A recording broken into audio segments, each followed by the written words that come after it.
আজকে বানাবো চিকেন তন্দুরি। অনেকে কিন্তু এটাকে চিকেন রোস্ট বলে, আবার অনেকে কাবাবও বলে। চলো প্রথমেই পেঁয়াজ, আদা, লঙ্কা, রসুন বাটা চিকেনের মধ্যে দিয়ে দিলাম। তারপরে তাতে পরিমাণ মতো লবণ, হলুদ গুঁড়ো, জিরের গুঁড়ো, লঙ্কার গুঁড়ো, ধনের গুঁড়ো আর দিয়ে দিলাম কিন্তু চিকেন তন্দুরি মশলা, আর তার সাথে দিলাম সর্ষের তেল। এবার ভালো করে সমস্ত কিছুকে মিশিয়ে নেব। আমার কাছে যেহেতু লেবুও ছিল না আর টক দইও ছিল না, তাই আমি এখানে অল্প একটু ভিনিগার দিয়েছি। তোমরা কিন্তু লেবু বা টক দই থাকলে অবশ্যই দিও।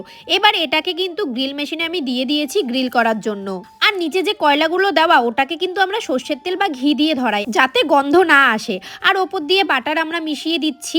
আজকে একজন কমেন্ট করেছে, রাখিদি তুমি ডিমের চপ তৈরি করো, শীতের দিনে সন্ধ্যাবেলায় অনেক ভালো লাগবে। অবশ্যই আমি একদিন ডিমের চপ তৈরি করব তোমার জন্য। এদিকে আমাদের চিকেনটা কিন্তু আস্তে আস্তে প্রিপেয়ার হয়ে গেছে। আর চলো এবার খাওয়া যাক। ধনেপাতার চাটনি সাথে পেঁয়াজের স্যালাড সমস্ত কিছুই করে নিয়েছি। বাই দ্য ওয়ে, কে কোথা থেকে ভিডিও দেখছো অবশ্যই কমেন্ট করে জানিও। আর বন্ধুদের সাথে এই শীতের সন্ধ্যায় কাবাব পার্টি কিন্তু অবশ্যই করো। চলো আজকের মতো টাটা।